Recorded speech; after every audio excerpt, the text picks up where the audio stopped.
Hello friends, मेरा नाम है सौरभ जैन और इस पर्टिकुलर वीडियो में हम देखने जा रहे हैं डीपीएसपीस के बारे में, जो directive principles of state policy होते हैं। ठीक है, राज्य के नीति निर्देशक तत्व, तो वो यहाँ पे देखेंगे।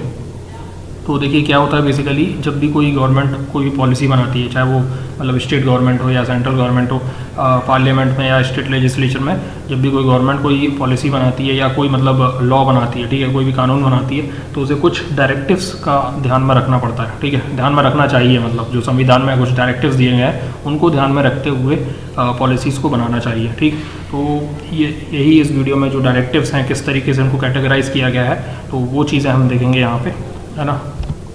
तो सबसे पहली बात तो आपको ध्यान में रखना है कि directive principles of state policy जो है डीपीएसपी, वो आते हैं पार्ट 4 में, है ना। किस में आते हैं? पार्ट 4 में, है ना। पार्ट 4 आपको ध्यान में रखना है। जैसे पार्ट 3 में क्या आता था, हमारे मौलिक अधिकार जो है, फंडामेंटल राइट्स, जो लास्ट वीडियो में हमने देखे थे, है ना। पार्ट 4 में क्या आता है? डीपीएसपीज। कौन से आर्टिकल से कौन से आर्टिकल तक? आर्टिकल 36 से लेकर के 51 तक, है ना। 36 से लेकर के 51 तक क्या आते हैं? डीपीएसपीज। पहली बात ये ध्यान में रखना है। दूसरा चीज़ यह ध्यान में रखना है कि यहाँ पे कॉन्स्टिट्यूशन ऑफ आयरलैंड से बोरो किया गया है ना। डीपीएसपीज को कहाँ से बोरो किया गया? कॉन्स्टिट्यूशन ऑफ आयरलैंड से, है ना। आयरलैंड के संविधान से बोरो किया गया है। ठीक, अब जैसा कि मैंने आपको बताया, they are the directives to the government which it should keep in mind while making the policies. अपने जो कोई भी नियम कानून है उनको बनाते टाइम ये चीज़ें, डायरेक्टिव्स जो हैं उनको ध्यान में रखना चाहिए गवर्नमेंट को, है ना। लेकिन क्या रहता है, अगर फंडामेंटल राइट्स का जो थे, फंडामेंटल राइट्स जो लास्ट वीडियो में देखे थे, हमने देखा था कि अगर उनका वायलेशन होता है तो क्या है, आप डायरेक्ट सुप्रीम कोर्ट जा सकते हैं। लेकिन डीपीएसपीज के साथ ऐसा नहीं है। डीपीएसपीज आर नॉन जस्टिसेबल और not enforceable by the court of law. मतलब आप ऐसा नहीं है कि डीपीएसपीज का सरकार ने उल्लंघन कर दिया तो आप डायरेक्ट कोर्ट जा सकते हैं, ऐसा नहीं है। ठीक है, तो डीपीएसपीज आर नॉन जस्टिसेबल और फंडामेंटल राइट्स आर जस्टिसेबल। दूसरी बात यह है कि फंडामेंटल राइट्स का एक और मतलब इन दोनों में डिफरेंस देख सकते हैं कि फंडामेंटल राइट्स जो होते हैं वो स्टेट के रिस्पेक्ट में नेगेटिव इन नेचर, है ना। मतलब स्टेट पे ये चेक लगाते हैं कि आपको क्या चीज़ें नहीं करना है ना। और लेकिन डीपीएसपीज जो है वो ये बात को शो करते हैं कि गवर्नमेंट को क्या क्या चीज़ें करना है। ठीक है, तो DPSPs are in positive nature while fundamental rights are in negative nature with respect to the state. State मतलब कोई भी गवर्नमेंट, आप स्टेट मतलब सिर्फ राज्य नहीं, कोई भी गवर्नमेंट, चाहे वो सेंट्रल गवर्नमेंट हो, स्टेट गवर्नमेंट हो, ठीक है, जो भी मतलब जो नियम कानून बना रहे हैं उन लोगों के लिए। ठीक है, तो देखिए बेसिकली 3 टाइप की कैटेगरीज में डिवाइड किया गया है इनको। ठीक है, तो हम तीनों कैटेगरीज में कौन कौन से आर्टिकल्स आते हैं, ठीक, कौन से आर्टिकल्स कहाँ जाते हैं, वो तीनों कैटेगरीज में देख लेंगे सेपरेटली। ठीक है, तो सोशलिस्टिक प्रिंसिपल, गांधीयन प्रिंसिपल और लिबरल प्रिंसिपल, है ना। मतलब समाजवादी सिद्धांत पे, गांधीवादी सिद्धांत पे और उदारवादी सिद्धांत पे, है ना।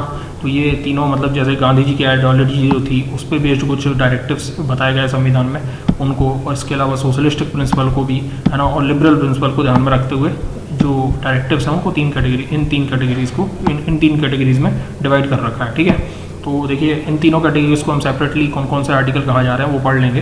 तो उससे पहले मैंने यहाँ पे एक लिस्ट जो है प्रोवाइड करी है आपको 2 स्लाइड्स में। तो उस लिस्ट को अगर आप थॉरली एक बार देखना चाहते हैं फटाफट कौन कौन से डायरेक्टिव्स हैं, तो आप यहाँ पे देख सकते हैं, है ना। आर्टिकल 36 से लेकर के 43B तक, है ना। जैसे यहाँ पे फॉर एग्जाम्पल यहाँ पे 39A में क्या दिया है, equal justice and free legal aid. ठीक है, विलेज पंचायत, ठीक है, विलेज पंचायत जो गांधीयन प्रिंसिपल के अंडर में आता है वो दिया गया है आर्टिकल 40 में, है ना। तो इस तरीके से यहाँ पे जैसे कोऑपरेटिव सोसाइटीज़ जो है आर्टिकल 43B में है, ये भी गांधीयन प्रिंसिपल के अंतर्गत आता है ना। तो इस तरीके से यहाँ पे लिस्ट में दे रखा है यहाँ पे आर्टिकल 36 से लेकर के इसमें देखिए 51 तक, है ना। तो इसको एक बार आप अगर देखना चाहें, जैसे 44 में दिया गया uniform civil code for citizens, है ना। तो ये डायरेक्टिव्स यहाँ पे डायरेक्टली एक लिस्ट में दे दिए हैं। लेकिन मैं आपको क्या समझाने वाला हूँ यहाँ पे, जो सेपरेशन जो है कौन कौन से आर्टिकल्स को किस कैटेगरी में डाला गया, ठीक, तो वो यहाँ से देख लेते हैं हम। ठीक, तो सबसे पहले यहाँ पे सोशलिस्टिक प्रिंसिपल है, ठीक, समाजवादी सिद्धांत पे।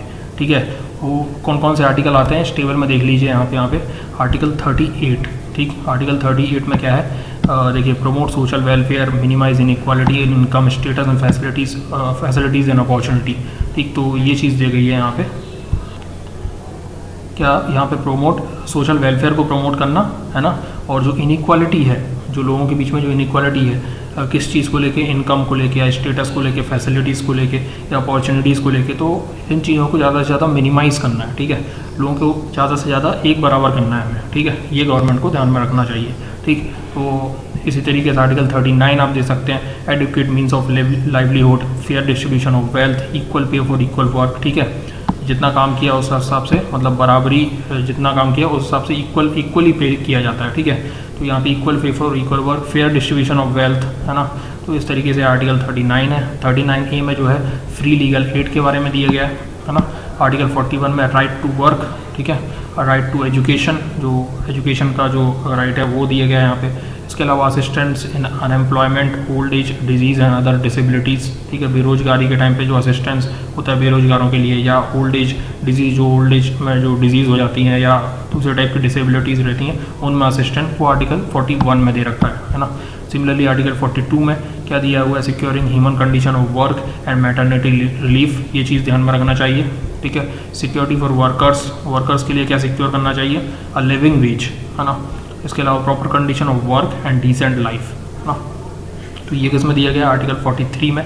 And in article 43 what they have given, participation of workers in the management of organization and industries, है ना। सिमिलरली आर्टिकल 47 में लेवल ऑफ न्यूट्रिशन को बढ़ाना और स्टैंडर्ड ऑफ लाइफ को इम्प्रूव करना, ठीक, ये दे रखा है 47 में। तो इन चीज़ों को क्या है, ये सोशलिस्टिक प्रिंसिपल में आ जाते हैं, समाजवादी सिद्धांत में, है ना। इन चीज़ों को ध्यान में रखते हुए गवर्नमेंट को अपनी पॉलिसीज़ बनाना चाहिए, ठीक है। तो ये तो हो गया एक सोशलिस्टिक प्रिंसिपल। ही आ जाते हैं यहाँ पे नेक्स्ट जो होता है गांधीयन प्रिंसिपल, है ना, जो गांधी जी की आइडियोलॉजी पे बेस्ड है, ठीक है। जैसे विलेज पंचायत ऑर्गेनाइज करना, ठीक है, तो ऑर्गेनाइज विलेज पंचायत, ठीक है। उनको किस तरीके की पावर, जो पंचायत होता है पार्ट 9 उसमें सेपरेटली पंचायत के बारे में पूरा दे रखा है, ठीक है। पंचायत को किस तरीके से फाइनेंशियली असिस्टेंट प्रोवाइड करना, किस तरीके से उनको इंडिपेंडेंट बनाना, ठीक है, वो सब चीज़ें। तो वो बेसिकली यहाँ पे आर्टिकल 40 में टू ऑर्गेनाइज विलेज पंचायत ऐसा बोल दिया गया है ना। इसके अलावा वर्कर्स के लिए क्या सिक्योर करना, living wage, proper condition of work. देखिए कुछ कॉमन भी हो सकते हैं, है ना, जैसे 43 जो है कॉमन है ना। तो living wage, proper condition of work and a decent life, है ना। 43B में जो है कोऑपरेटिव सोसाइटीज़, है ना। कोऑपरेटिव, ये गांधीवादी प्रिंसिपल पे बेस्ड है, ठीक है। कोऑपरेटिव सोसाइटी, विलेज पंचायत, और ये भी, है ना।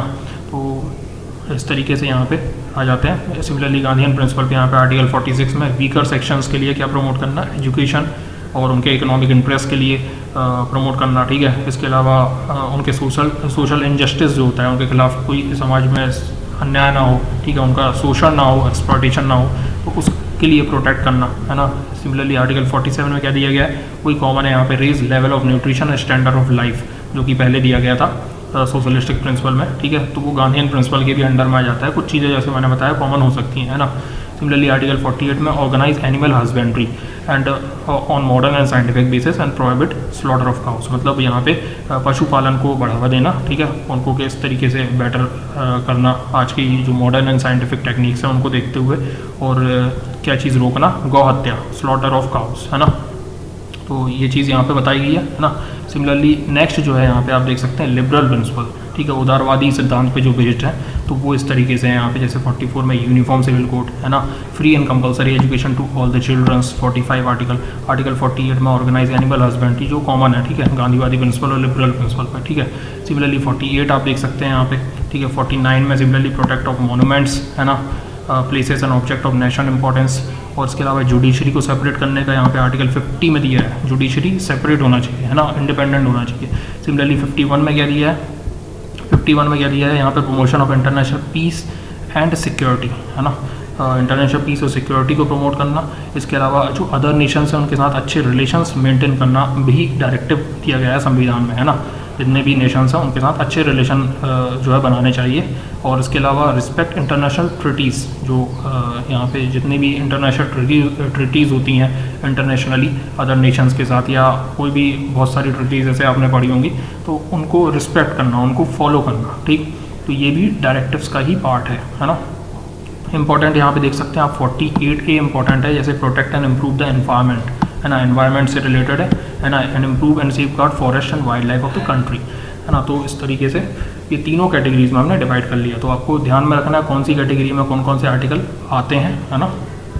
इसके अलावा अगर आपको वीडियो अच्छा लगा है तो आप लाइक कीजिए और हमारे अल्फा बैंकर्स चैनल को सब्सक्राइब कीजिए, है ना, जिसमें बैंकिंग, SSC, PSC और railway and other competition exam के लिए तैयारी होती रहती है ना। बहुत सारे वीडियोज़ ऑलरेडी हैं वहाँ पे, तो सब्सक्राइब कीजिए इस चैनल को, और अगर आपको वीडियो पसंद आता है लाइक कीजिए एंड शेयर कीजिए, है ना। Thank you.